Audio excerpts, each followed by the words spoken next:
share my slides with you now.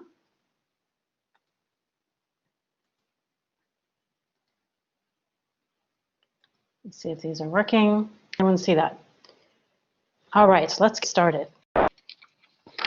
So today we're going to talk about audiovisual ecologies and sonic environments, which in some sense will relate to the concept of read-write or read-only reading practices, listening practices. We'll think especially about the concept of the soundscape and the sonic environment. So the acoustic environments, let's start with a little bit of a hypothesis today. Here's a kind of thesis statement for you. Our movement, perception of, and ability to impact our sonic environment influences not only the surrounding soundscape, but our values and power within society. These values can be collective or individualized, right? So if we think about the acoustic environment around us, we can imagine all of those natural or artificial sounds coming from nature or from a kind of technological environment, which give an idea of the sound environment of a particular area. So you can look at this picture here. What we see is a very highly financed, well sonically organized concert hall. This is actually the Toronto Lyric Theatre.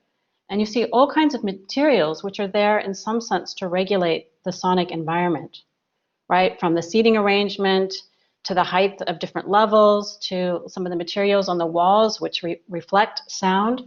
So this creates a kind of sonic environment which is managed for artistic purposes in this case. So if we come back to my hypothesis, the sonic environment versus the soundscape is something that's perceived indeed by humans. Our movement, perception of, and ability to impact our sonic environment influences not only the surrounding soundscape, but shapes our values and influences our power within society. And these values can be highly individualized or collective values, right? They can be mediated through individual, let's say, interceptions in the sonic environment or through collective engagement.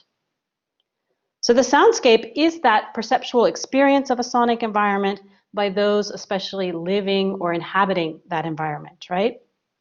It can also reflect the combinations of things from the social to the technological or to the natural conditions of a space. The soundscape is also a component of the acoustic environment that's been studied by a number of different types of scholars in different fields. So we have, in fact, an entire field called sound studies, which is really the study of sonic environments to say something about human beings, about their culture, and about their investment in their environment. We even find the study of sound in wildlife ecologies or in the field of computer science. Probably the most famous soundscape scholar within the music field is this guy named R. Murray Schafer, which usually just goes by Murray Schafer. He's written a very famous book in 1977 entitled The Soundscape, The Tuning of the World. And he's looking at the transformation of particular locations, types of locations, based on things such as the Industrial Revolution.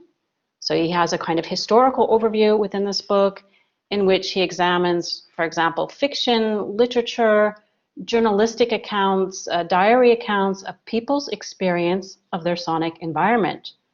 Rural community or the town, to during the Industrial Revolution, to the city or the urban environment, to the electric revolution, and then finally to the perception of, let's say, cultivated sounds within artistic means, such as music.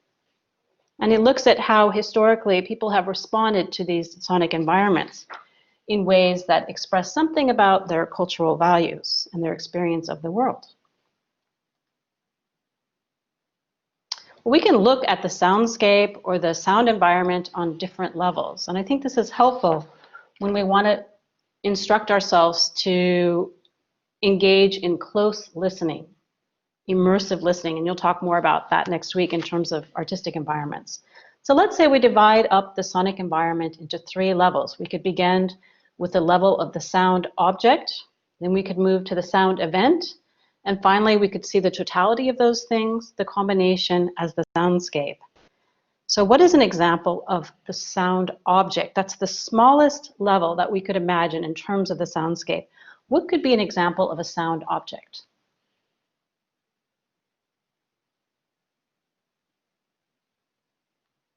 So if you're listening to your own environment in your apartments right now, what's one of the smallest levels of sounds that you can notice in your own unique environment?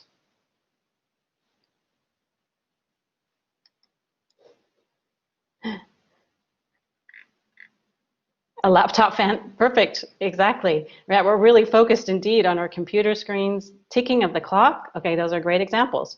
Birds, yes, indeed. Washing machine, and you've already shown some of the disparity between what we might conceive of as the natural environment, the birds, the kind of sounds outside, sounds of weather, and these mechanical noises that we are encountering in our living environments. Breathing, good, our own bodies have sound objects, great examples. Okay, let's move up a level to the sound event. These are often associative events, right? So they can be quite symbolic. So what would be an example of a sound event? Something more symbolic in terms of the cultural milieu, right? So we could probably find fans everywhere in the world, or even birds, hopefully we can find everywhere. But then we have these sounds which maybe are related to a particular place and time. It's unique to that. A protest at the Grote Markt is a good example, right? A car alarm. Thunderstorm, not so much, unless it's a place that's very much known for thunderstorms. Then we could say that. Fireworks, perhaps. Okay, we're getting closer. I think of something more like a particular church bells that are unique to that church. The Big Ben, right. Christmas bells. Now we're getting closer to the kind of cultural sound objects. Very good, Bas Fischer. The sound alarm every Monday of in Groningen of the month. Now that's a great one because it's not something that all cultures or all nations or all cities do. So it's very unique to that particular place. So it's symbolic, it's associative. And then we can look at the level of the soundscape. This is the broader totality, the combination of all of these different sounds. So for example, a shopping area or a cityscape, the downtown, the Grote Markt, there might be a kind of unique soundscape to the Grote Markt, or a residential area, or even a kind of a forest community, the rainforest somewhere in Colombia. These have broader soundscapes that are complex totality of sounds. Now, we can take it a step further when we think about why soundscapes are important. Well, for one, imagine soundscapes are conditioned by cultural learning through a process of enculturation. So through repetition, we learn things about our culture. We become familiar with them. They come to be seen as normal. And these occur within temporal and spatial planes, and they feature forms of sonic repetition and mediation, especially within arts cultures. Right? So arts cultures are very important for telling us something about our values through the soundscape, through a kind of cultural learning process.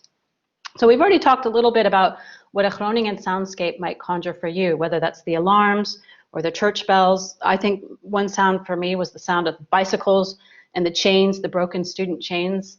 These are kind of iconic sounds of Groningen. But we can think of other cities that have these imagined soundscapes through a process of cultural learning. So what does a Paris soundscape, what images or sounds, I should say, are conjured when you think of a typical Paris soundscape? What are some examples? Some of you, or maybe even have spent time or lived in Paris. The accordion, right? And maybe it's the association of the image I've shown you, but certainly one of the iconic, the street vendors, the soft chatter, romantic music, good. Right, so these are the kind of imagined soundscapes that have been reinforced, and especially through arts cultures. So just to give a sense of that, let's listen to the second link. So Derek, are you there? I've given you the list of links. It's The Sound of Old Paris. Let's listen to just 30 seconds of that. Yeah, let me just pull up the link. The Sound of Old Paris, right? The second one, correct. The Sound of Old Paris, correct. All right. Okay, so just listen to the first 30, 40 seconds of that.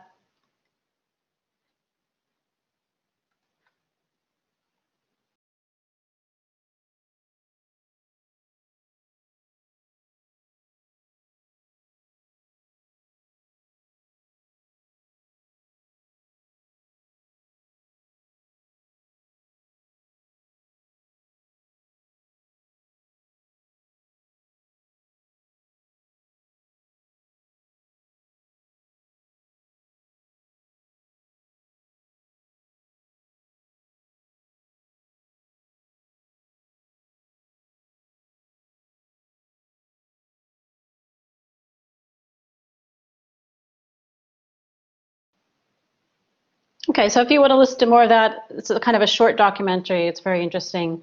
You can do that as self-study.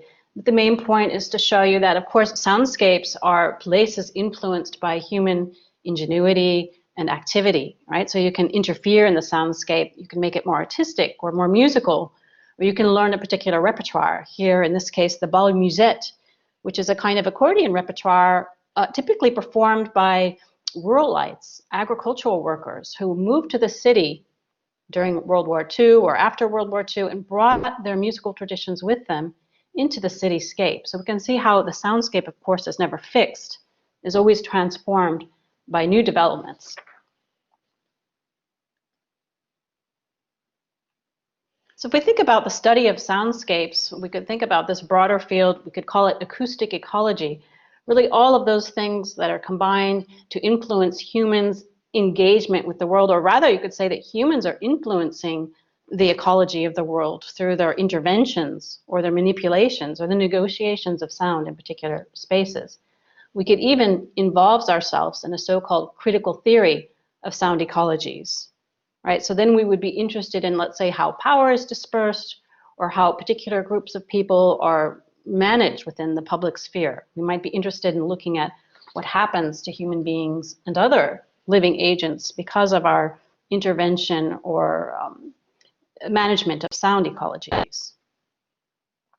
And so this idea of the soundscape or the acoustic ecology has inspired artists to think about their broader environment, and they've combined sounds in interesting ways for aesthetic purposes. And so someone who's done this to interesting ends is the sound artist Leah Barclay.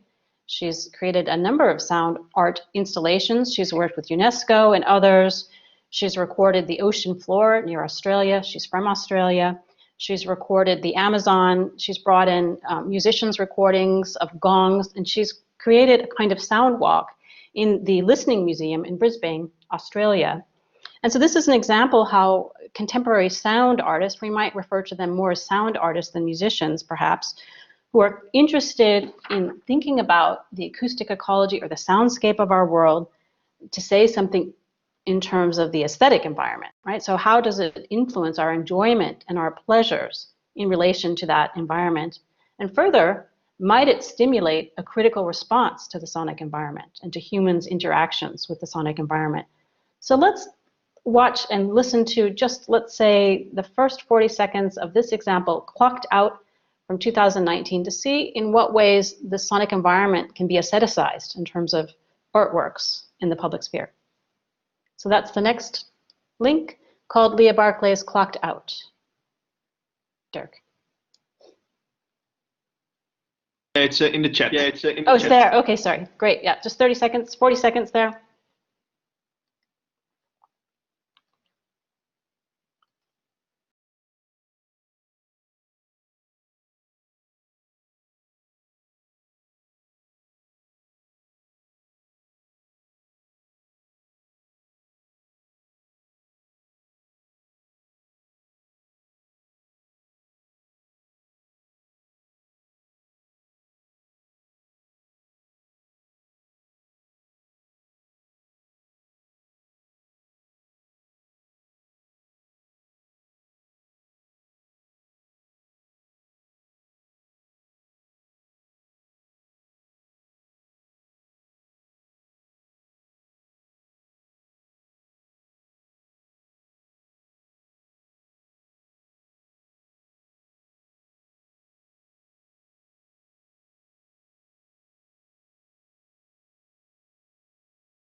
Okay, did you all get through a little bit of that? So how would we describe this? How could we distinguish this type of an artwork, this experience of sound, as unique from a kind of musical performance? So Maura says this reminds you a bit of a supposed cure for misophonia, where a sound you like morphs into a sound you hate and back and forth. Oh, interesting. Right, so indeed, many times people experience soundscapes as disruptive or unusual, even a kind of nuisance, because they're maybe farther removed from the conventions that we'd like to associate with music. Right, and so the space is also important. So how do we influence our experience of a space because of the soundscape? So those are good comments. If we look a little deeper into the motivations behind this artwork, Barclay talks about her love of data and the Fluxus movement, so the kind of experimental use of sounds. She also talks about wanting to explore different soundscapes from different places throughout the world. So she's incorporated, for example, a live bronze pouring, a Madonna singing welder. She's got a gong therapist, and then she has a soundscape forest in Australia. So these are kind of maybe congruous soundscapes that she's put together in different ways. Okay. And then we have those theorists who wanted to talk about sound as something not only influenced by human interaction, but sound can be legitimized or rejected based upon how we view that sound as something positive or negative. So we'll see in certain writings about sound or soundscapes this concept of noise. It's a rather generic term. We might understand noise as something unlikable or something as a kind of nuisance. And French political theorist Jacques Attali wrote a very famous book called Noise, The Political Economy of Music in 1985. And in some sense, like Murray, he was very interested in sketching over a very long historical period from before Christianity, this idea of how sound and noise had been constantly mediated by, let's say, dominant culture. It could be Christianity, it could be within the church, could be through governments or educational programs. And the main point of the book is to try to understand the critical economies, right? The political economies of sound within a public sphere and within public discourse. So this concept of noise is interesting because we can find historically that different sound arrangements, different soundscapes could be viewed as noise or could be viewed as something quite beneficial. Can you think of examples of soundscapes which are described as noisy? And maybe even those noisy soundscapes in another moment could be perceived more positively. Does anything come to mind when you think of this idea of noise and the soundscape? Fireworks, yes, a perfect example. Every year in the Netherlands, we debate whether fireworks are a nuisance or something celebratory and wonderful and a shared collective experience of noise. A busy city, crowds, some people enjoy the sounds of crowds. They are stimulated by that. Others find it overwhelming. Okay, I think those are all good examples, and they show us that sounds are never neutral, right? We can understand, techno is another great example, we can understand sounds as something that are mediated, but they also bring with them certain values and ideologies, and we may feel differently about those. So if you want to read more about the political economy of noise, you can follow all those stages from listening to what happens after composing through mechanical reproduction and finally to the digital age. It's an interesting secondary study for this course, perhaps. We can also see that soundscapes involve a system of technologically mediated networks and power structures, right? So they're never neutral. Individual sounds aren't necessarily neutral, nor are the totality, the combinations of those sounds which constitute the soundscape. And so I show you this picture here on the slide, a factory in China, in one of the industrial cities which grew around so the technological developments, Sony, for example, where sound could be used to regulate labor, could be used to regulate the tempo of manufacturing, right? So sound could be a way to increase productivity, or you might find in particular factories where silence is reinforced, right? So there's a kind of disallowance of sound, in particular soundscapes. We can also see how recording technologies have their own networks and power structures, from the wax cylinders, how they're distributed, how the sonic affordances of new technologies allow different types of frequencies to be heard. And some of these, the kind of management of these technologies or the management of public soundscapes can lead to this concept of imperial universality. So in this photograph, the silence imposed upon workers alongside the noise of machines and air conditioning systems can act as a repressive soundscape. We might think of this as top down, so a kind of imperial soundscape. You don't choose it, it's imposed. It might also be universal. So the universal sound of modern capitalism. We might find factories like these in different places throughout the world. So we can again see that soundscapes aren't necessarily neutral, but they can be a means to enact a certain ideology or even a kind of economic outcome. And then a few other examples I've listed here are the kind of background noise that Peter was trying to give us during the break. Thank you very much. This idea of music, right? This kind of washed out soundscape, which maybe relaxes us. When you go to the dentist, you have music, or the shopping mall. It might it might enforce us to shop, purchase things. So music can be used also for various different industrial purposes. Imperial universality refers to this idea that soundscapes can be managed by governments. These can even be repressive governments, right? So it's a kind of top-down, and this is the imperial, meaning there's a hierarchy at play. And the universality is this idea that there's this typical soundscape everywhere. It's universal. This could be the sounds of machinery or factory noises. When we combine those two things, we get perhaps we might even characterize it as a kind of repressive soundscape, one that's meant to manage bodies in the public sphere, in the biosphere. Does that help, Nora?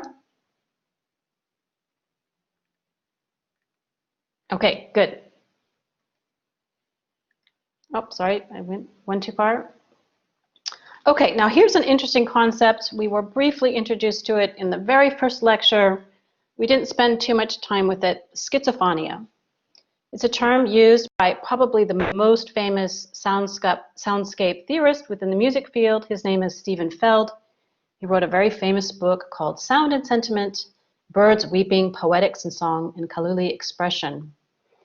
And in this book, and through his broader research, Feld would talk about the split between the origin of a sound and its transmission. And especially he's interested in the digital transmission of sounds after the 1980s. So we see that schizophonia involves the sonic split, but it does something else, right? So when we think of schizophonia as a combination of schizophrenia and then phoneme or the sonic world, schizophonia can remind us of states of disorientation, right? So Feld is very interested in what happens to human beings and to different cultures when the sonic is split from its source, from the body, from the original music performance, for example. So he takes this term to investigate what happens as a sound, which is produced in one place, is then recorded, and then is transmitted somewhere else and used for alternative purposes. So we'll have an example of that in a minute, where we can think about this idea of disorientation that occurs when the sound is split from its origin and then is transmitted in a new context. The other way that we can think about this is the concept of schizophonic mimesis. And schizophonic mimesis is really the idea that there was never an original sound to begin with. There's always this format of repetition, an interest in creating an idea of a sound, right? So when we think about the accordion in Paris, we have a kind of idea of that imagined soundscape, and we could reproduce that and even remix it in new and novel and interesting ways. But it might refer more to this idea of the repetition of that rather than some sort of original, which is split. And these are terms that are then investigated by Feld in the broader field of acoustomology, right? The study of the acoustic field.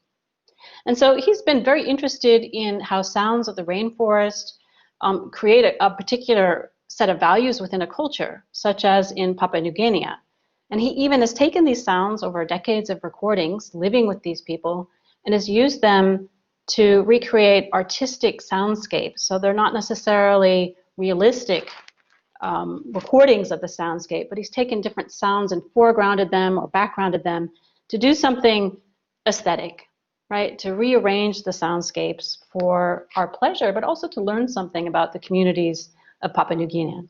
I think I'll let you listen to that one on your own as self-study so that we can get to our break coming up and then we can digest some of these complex concepts, because we also have a few music examples will help elucidate these concepts. So here are 3 case studies. These are all interrelated, so they come together as a kind of set. Schizophonia, and I'm going to try to illustrate through listening to excerpts of each of these examples how Feld is interested in the split that occurs from the original recording or the transmission of sound, and as it results in a new context, either through audio manipulation within the recording studio or even through performance practice.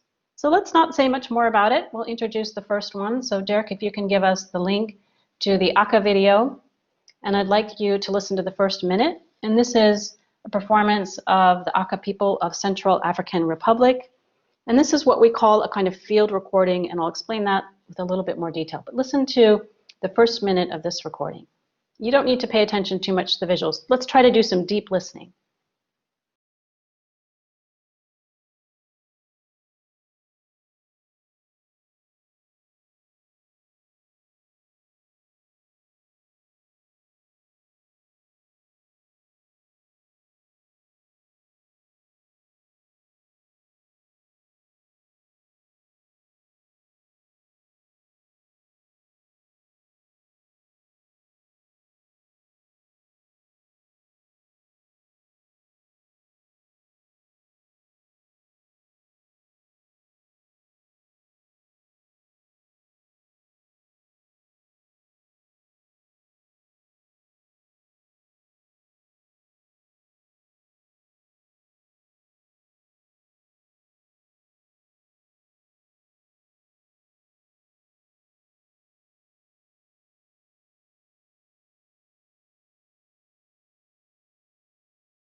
How would you describe this performance, this musical collection? It seemed very chaotic at first, interesting. Yeah, and then it sounded more united, interesting. I think that's an interesting description. Chaotic yet harmonic, a lot of repetition. Right, so we see a kind of pattern emerging. I think, Marika, your description is interesting because I too experience these unique parts, and then somehow for me, they come together as we hear more of the voices coming into it. So there's a kind of polyphony. This is a term that musicologists use. I'm not sure the Aka people use this term, but polyphony is this idea of different melodies interlocking to form some kind of broader pattern. It could be a melody, could be a rhythmic pattern, it could be hypnotic. Yeah, I like the way you're describing these. In fact, we know this music to be music of the Aka people within the forest. Some historians would describe these sounds as a way to inspire the harvest or the hunt. Other times they're joyful songs that are sung after the hunt. So they have different purposes within the community. But the point is that each singer has a point in this polyphonic singing style, that they each have their own voice that's expressed, and it's a unique voice.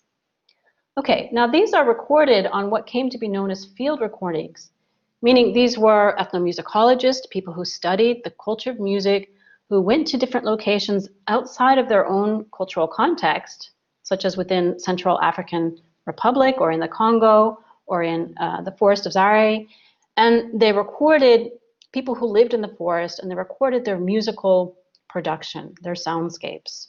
And so this was an example of a field recording, and they were meant to be academic recordings.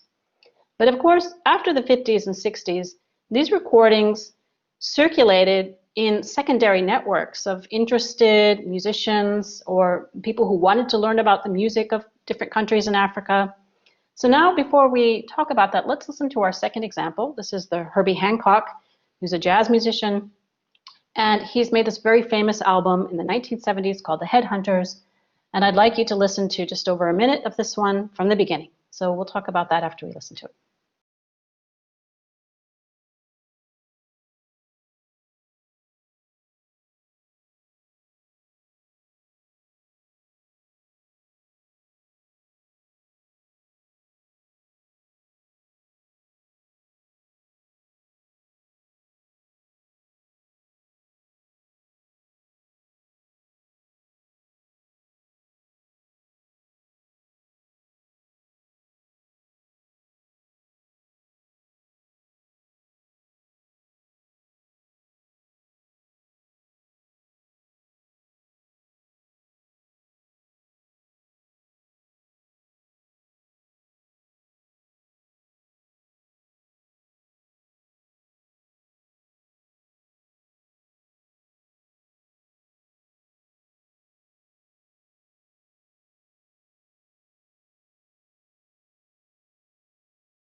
All right, so I think a minute was good enough for that one.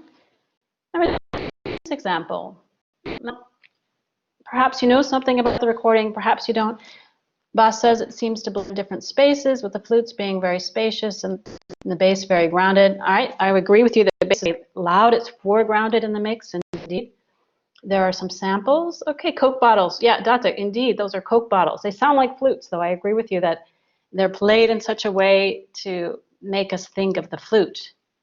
What else do they sound like? So in fact, when we read about the recording, we see that, in fact, Herbie Hancock had listened to these field recordings of what were known as the Pygmy people, although that's not a very accurate description, and was inspired by this way of singing and the way of breathing, right? It sounded something like a flute, this kind of breathing in and out between vocal sounds.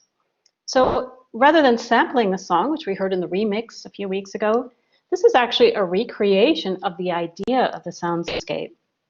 Right, so here the percussionist is actually trying to imitate the sound of the Kalili people or the Aka people singing this polyphony, but by blowing into a Coke bottle. If I had one, here I would go. Right, I didn't have one. Usually I have one in the course. And you get this funny sound, and then it's performed in the recording studio, and indeed it's sequenced. Right, so it's an interesting combination of a recreation of actually performing something, which is meant to imitate an original sound, and then it's sequenced. And of course, this is before the onset of the digital recording studio, but nevertheless, it's cut and paste. And we get the idea of the sounds of the so-called Pygmy people, although Aka people would be more correct in terms of describing the people and their language and their musical performances. Okay, so that's an interesting way of thinking about the transmission, the split of the source as it's transmitted into a new context, a new artistic context, being in the African American jazz community in the United States in the 1970s. Let's go to this last example now, the Madonna video. And again, let's get engaged in some deep listening, and let's see what we hear in about the first minute as well, okay?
Okay, what did you hear in this recording from 1994? Indeed, she incorporates the flutes. How does she, it's sampled, right. Data says it's sampled. Bas says it's sampled with a drum computer. There's a synth pad, a soundscape of nature sounds. Okay, interesting. Now, you're all correct in some sense. Same rhythm, but what happens, how is it manipulated? How is it changed? Well, Bas talks about some of the changes. We hear the sequence drum. There's these nature sounds that are brought in, which probably weren't in the original recording. It's cut up, indeed. Good, Ruby. There's a lot of reverb. Yoyanika, great. And the thing for me that I noticed was not only the reverb and the bass, but the increased tempo, right? So it even changes the tonality of the track. So it's a little bit faster, it becomes a little bit more danceable. It's cohering with some of the pop aesthetics contained within Madonna's musical genre, pop music. But it's utilizing the most recent recording studio technologies, cutting and pasting, sequencing of the digital recording studio. So Stephen Feld would argue that this process of transmission from the Aka people in the 1950s as it's recorded in these field recordings by scholars, but outsiders, to the kind of jazz fusion of the 1970s, to the pop music recording, does something to the original, not only cultural context, but he might even argue farther that it does something to the power dynamics of particular people in their sonic environment, right? So he might even argue that by allowing these sounds to be transmitted, to be changed, to be altered in this way, could do something either positive or negative. And he might have an even further argument that by decontextualizing these sounds, maybe we even enact some sort of violence. These are his words, right? Some sort of violence to the original people and their sonic community. So it's kind of a critical ecology of soundscapes and how they are adjusted within modernity and even post-modernity through digitalization. Okay, that's a lot to think about in terms of schizophrenia. So I think it's a perfect place to take a 5-minute break. Is that what's expected now, Dr. Baer and Frustrata? And then that's good. Thank you. Yeah, so we'll come back at 12:20, and thanks so much. Good. Yeah.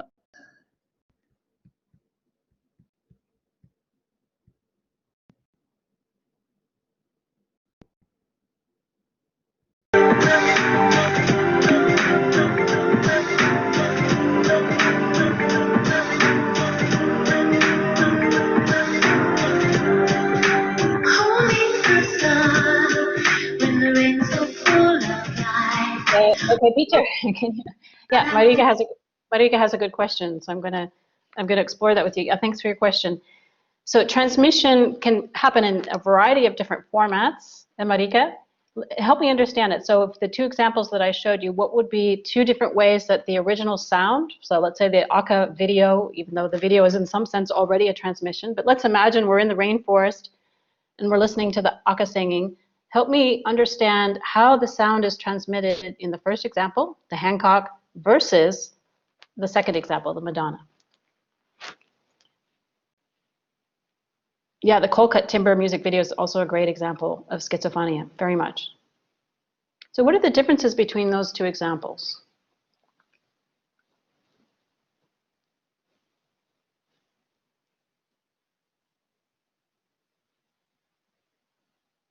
Well, for the first one, the musicians of Herbie Hancock's band, yeah, right, Marika, good, exactly. I mean, we could make that argument. We could say because they try to perform it with their own bodies, their own instruments, they've tried to reenact, they've been inspired by this particular singing style, they've tried to reenact it, and then they've recorded it. They have manipulated it by sequencing it, right? We talked about sequencing a few weeks ago. Whereas the Madonna recording does something quite different, maybe even more radical. It simply samples a second order imitation or performance of the Aka singing through digitalization. It cuts it up and then it sequences as the basic groove track of Madonna's pop song from her album Bedtime Story. So there's a different kind of way of doing that. Indeed, the second one's more adapted to pop culture. So transmission is simply, it's a fancy word for simply saying you move one thing from one place to another. And you can do that in various different ways. And the way that you do that and the outcome can say something about the ideologies of the artist or the culture which is doing the transmitting. And it can also have an impact on the original community. So we could ask ourselves, as Steve Feld does, what is the impact of transmitting and splitting this source, the sound from its sonic source? We're splitting it from its source. We're transmitting it somewhere new. What is the impact on both our culture and our society and the culture or the artist or the musician whose source we're using or using in creative ways? That could be a question we could ask. Right, Tim, indeed, the function of the sample changes quite a bit in those two examples. I think, Marika, you could very much argue, could be, I mean, I haven't interviewed the Aka people, you could argue that they could find it offensive. On the other hand, maybe like it, maybe it gives them attention, maybe they think it's interesting and creative. And we can find within music studies both examples where musicians who have been sampled actually enjoy the new reconfiguration and recontextualization, and others, people such as Lata Mangeshkar, who's a very famous indie film singer, the most famous, who found it offensive, and she's actually sued uses of her songs that have been sampled in the West for R&B and popular music. So we find both examples. Yeah, those are good questions. Other questions since I'm still here, or is it time to start again? Great, okay.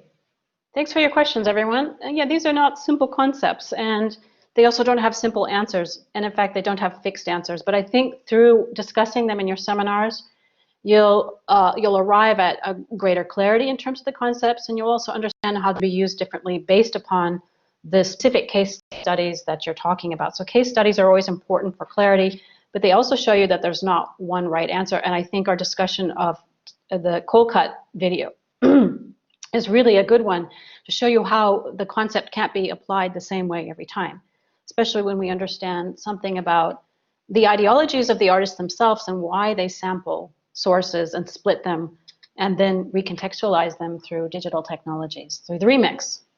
Okay, so let's go on. Thanks everyone for your questions.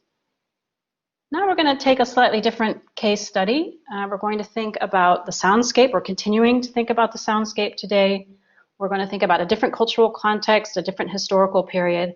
And we're going to think about the idea of the mobile musical soundscape, right? And this might also conjure different ideas for you as you think about the soundscape which moves through musical terrains. The mobile musical soundscape can synthesize and exhibit the aesthetic, artistic, and cultural values of urban communities through creative and artistic enactments of sound and technology. So we'll have a few examples of those. I'm showing you a picture here of a Jamaican sound system, a mobile sound system. You can see how artistic this is. You can see how unique it is. Probably there's never another one like this. And we'll have a few examples of those. We can listen to them and learn about those. So mobile soundscapes with the Jamaican sound system culture could be argued as a way of promoting sounding or sound in general as logos. So for those of you who have studied philosophy, we know that logos is really the evidence that we use to persuade. It's the arguments that we make. So we don't typically think about sound as involved in making arguments, right? We think about words, we have debates, we have articles that we read that have arguments. But today I want to argue that there are soundscapes which are involved either directly or indirectly in persuading, in making arguments about culture. So we can see within the work of Julian Henriquez, who's written about Jamaican bass culture, about reggae, about the sound system culture. In 2011, his fantastic book, Sonic Bodies, he describes the sound system culture of Jamaica as a culture of orality and livity. Right? It's a culture that's involved in producing sound, in aestheticizing sound, and doing that through the lived experiences of the body in the public space, right? So that's the orality part, right? It's an oral culture. It's musical. It's also verbal, but it's expressed and embodied in the body. It's lived through the body.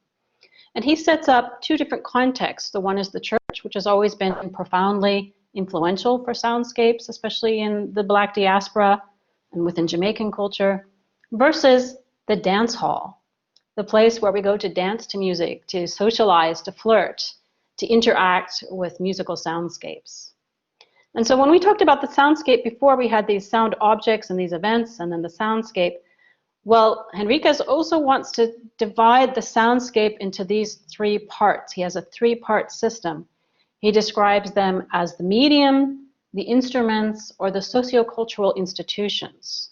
And so these might be useful terms for thinking about specifically reggae soundscapes or mobile soundscapes within Jamaican culture in this earlier moment. So the medium could be a number of things, right? It could be the body, it could be the space, the dance hall, it could be the voice of the DJ on the microphone, right? So there are different ways we can think about the medium. The instruments can be the turntables, could be the effects that we use on the sounds, could be the sound system technologies, the speakers. And then finally, we can think about the sociocultural institutions which enable the sound system culture to thrive, especially in the 1970s, even the 60s. And we also see that within this particular mobile sound system culture, there's a broader cultural value system. such as Rastafarianism, a kind of spiritual philosophy which influenced the way that these mobile soundscapes developed within the culture of Jamaica in the 1950s, 60s, and 70s. No, nor logos can be a sound as logos. We could apply that in many different cultural soundscapes. It's just one that's theorized by Enriquez for Jamaican culture, but it's certainly one we could apply to other cultures. So let's talk about Jamaican sound system culture. Well, if we begin to understand the aesthetic principles of mobile sound systems, we see that not all sound system cultures value or promote the same, let's say, frequencies or combinations of sounds.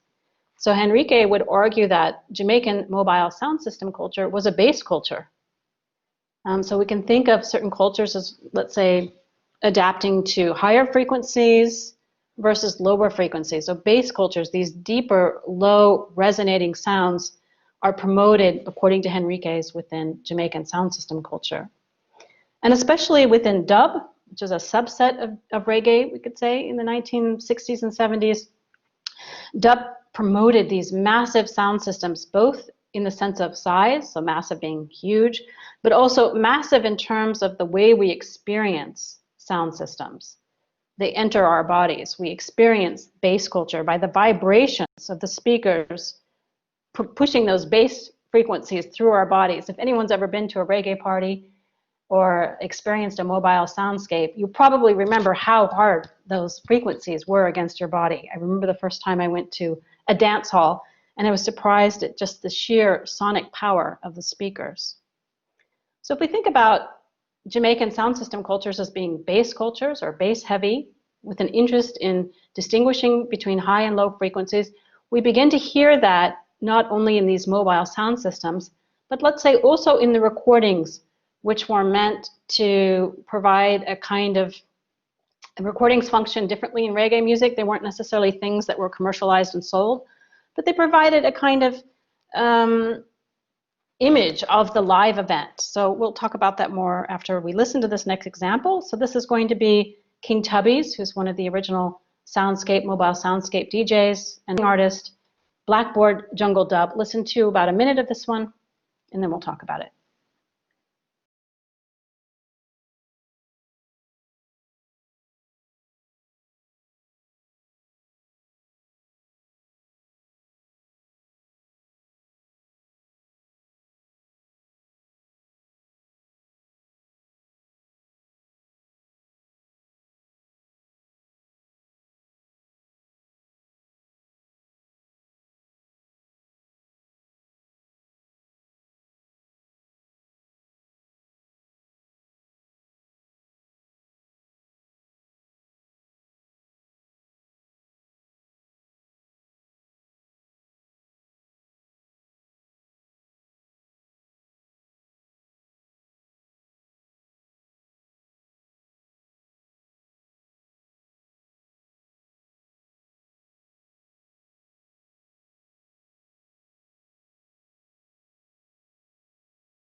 Okay, what do you think of that one? What did you? It's extremely bass heavy. There's a big sense of space through the use of delay, right? So you're starting to hear the aestheticization of the soundscape. One of the ways that we do that is we add effects, and we can do this in the analog studio, but they could also do this in the mobile sound system, such as heavy use of reverb or delay, indeed. You can feel the soul. Yeah, I think there are some interactions between bossa nova, Latin American musics, R&B, and reggae at this time. But let's concentrate on dub music. This is referred to as the subgenre of dub. And dub simply is a short abbreviation of the word double. This gets back to this idea of mimesis. And the double was usually a recording that was made specifically for the dance hall culture, the mobile sound system culture. And it was a copy of an original version, usually without the vocals. So it was usually instrumental, as this one was. And it was meant to provide a kind of open template for mixing, experimentation, for speaking over, for greater interactivity during the mobile sound system gathering party dance hall. Right? So the double is really something that's coming out of dance hall culture, out of reggae culture, because of the love of improvising and manipulating sounds in this mobile sound system environment. And if you want to learn more about really what these sound systems look like, how they were built, they were indeed massive. There were speakers the size of your desk probably, and so it took quite a lot of effort to bring them to fruition. They had their own unique amplifiers. Sound artists would make their own amplifiers. They would bring in their own unique record collections. And so in this sense, reggae sound systems mediated emerging cultural values and enabled the enactment of a corporeal and sonic poetics in public spaces.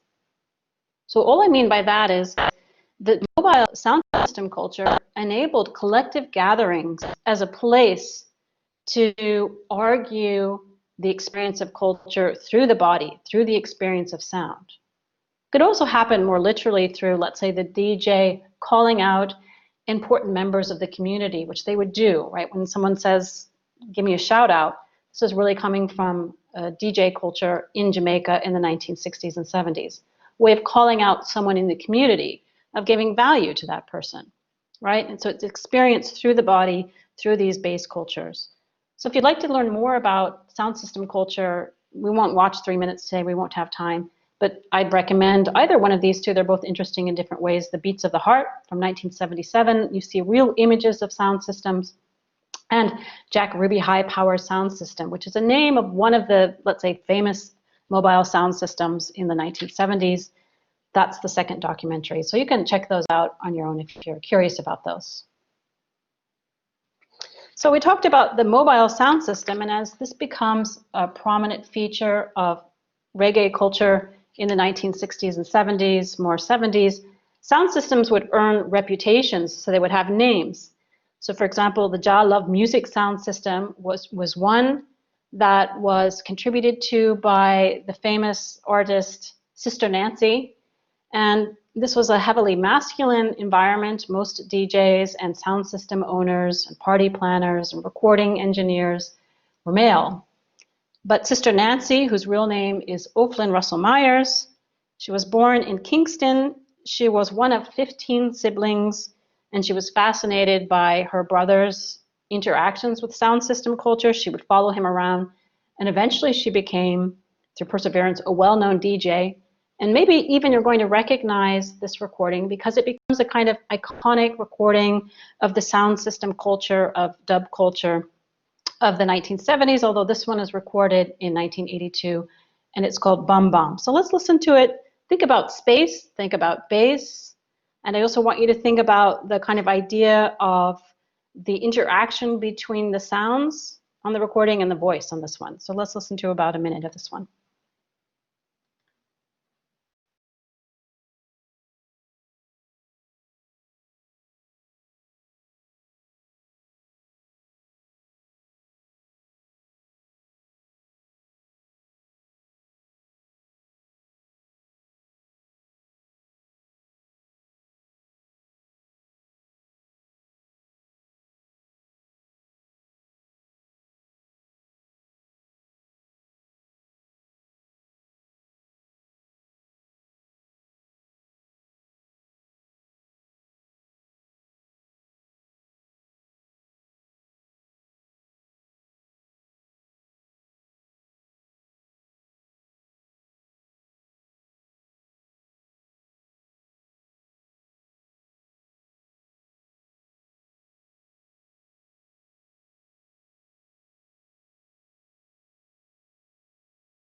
Okay. What do you think of this one? What are some of the things you hear? It's very famous, that's true. Did Kanye West sample this? I don't know. So let's think about the sound of the bass, the use of the voice. What are some of the effects that you heard in this particular track? Echo, indeed. Those are two important things to remember, echo and reverb. And you can listen to that bass line. It's very minimal. Do-do-do-do. And then you don't hear it for another 3 seconds. And you hear the echo of that bass line. You also hear the echo of the voice. Right? So this idea of the sonic space as being very echoey, we could argue that it says something about that particular culture, this idea of space, of resonance. It could be a kind of spiritual ideal. It could be this idea as sound as being never completely finished. It's always echoing somewhere else. So this is an aesthetic ideal of sound. And the bass part itself is very short, right? It's not continuous. We just hear a little bit as it becomes denser within the track. So we'd have to listen to more of the track to see how those sounds begin to interlock. Hallucinating. Now there's something kind of hypnotic about it. I agree with you that, right? These could be subjective, but nevertheless, the use of these effects, echo and reverb, give us a sense of the kind of, transcendental or hallucinatory effect of how sounds move our bodies. Okay. Okay, so we're going to move on to the last example today, a different context, a different case, and we're going to talk about still mobile soundscapes, but a very different type of mobile soundscape. So one of the texts that you read for this week is Michael Bull's, from his book, very famous book from 2007 entitled Sound Moves, iPod Culture and Urban Experience. And in this book, Michael Bull was interested in the impact of the use of the iPod. So this was really even before the phone became the dominant apparatus for engaging with sounds and images. So he looks at how people use the iPod, especially within the urban environment. And what he wanted to argue was a unique way of engaging with the public sphere. And he would coin the term the sound bubble. Did anybody already, and you can discuss it more in your seminars, but today we'll just think about how the sound bubble changes our concept of the public sphere and what we expect of it as individuals. So you think about that question for your seminars. And let's see if we can begin to examine in what sense the mobile sound carriers, it could be an iPhone or it could be an iPod, in the ways that they alter our experience of the public sphere. What do they do? What does inhabiting the sound bubble do to our experience of the public sphere? And one of the things that Bull would argue is that sound bubbles allow us to aestheticize the public sphere. So probably many of you have the experience of commuting on the train or on the bike, and you're listening to your music, and it changes the way you view your environment. Right? It can make it more enjoyable or sadder, more monumental. So we can aestheticize the public sphere through the use of these devices as we exist in our own sound bubbles, as we curate our own space. So that's, let's say, a kind of individualized approach to the public sphere and the use of mobile soundscapes through the existence of the sound bubble. We can also talk about collective experiences of the public sphere, which might be something more akin to a combination of the individual and the collective. So if we look at, for example, the culture of sound systems within automobiles in Los Angeles, through the lowrider within the barrios of Los Angeles, within the Latino community or the Latina community, we find that even these mobile things, these automobiles, can aestheticize the public sphere. So if you're curious about this will be an example you can listen to later. You can check out the kind of manipulation, the aesthetic manipulation of automobile sound systems to engage with the community, the street community in Crenshaw, Compton, LA, where people take their cars and they cruise and they drive very slowly, sharing their music through these kinds of manipulated sound systems, which too are often very bass heavy.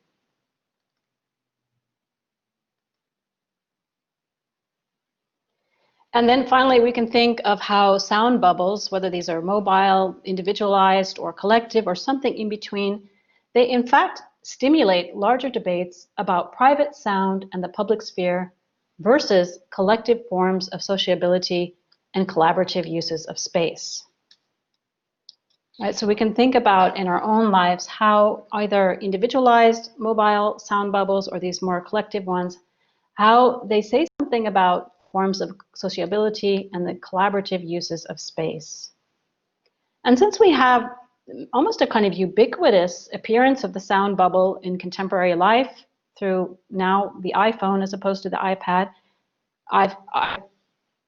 iPod, we in fact find within film and audiovisual arts cultures many engagements with this new development. They can be critiques, they can be aesthetic examples. I have a few, and probably many of you are probably familiar with the two examples I'm bringing here today.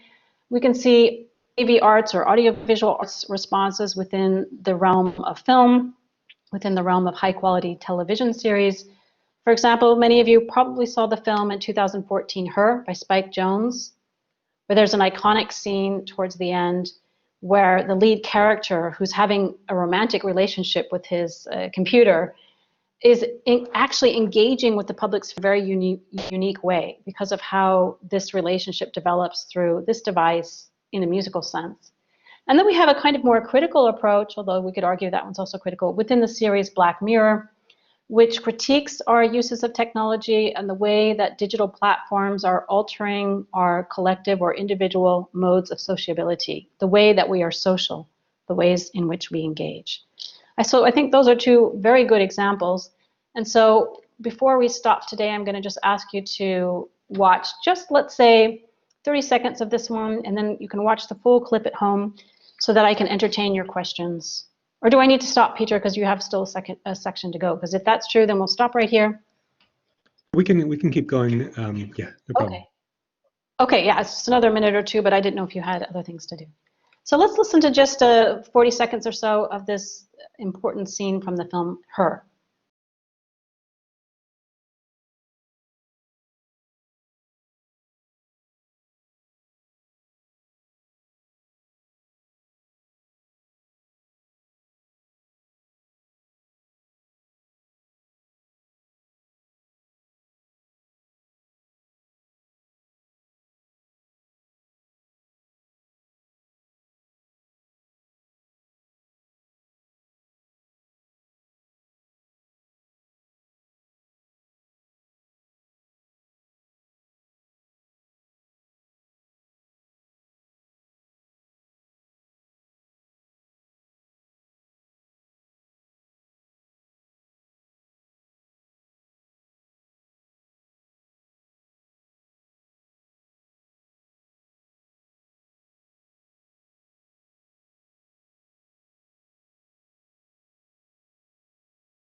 Okay, did you all get to watch the first 50 seconds or so of that clip? Yeah, so I think it's an interesting example of how we can certainly use music in the public sphere to aestheticize our experience. It can be an emotional experience, an intimate experience. It can make our environment look more beautiful.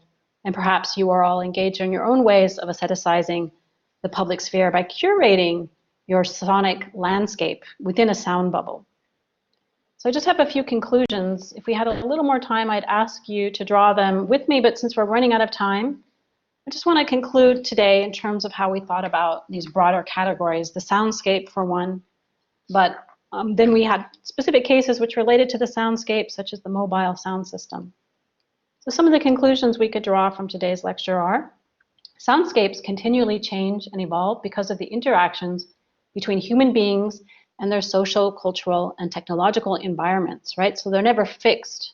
They're always open for mediation and negotiation.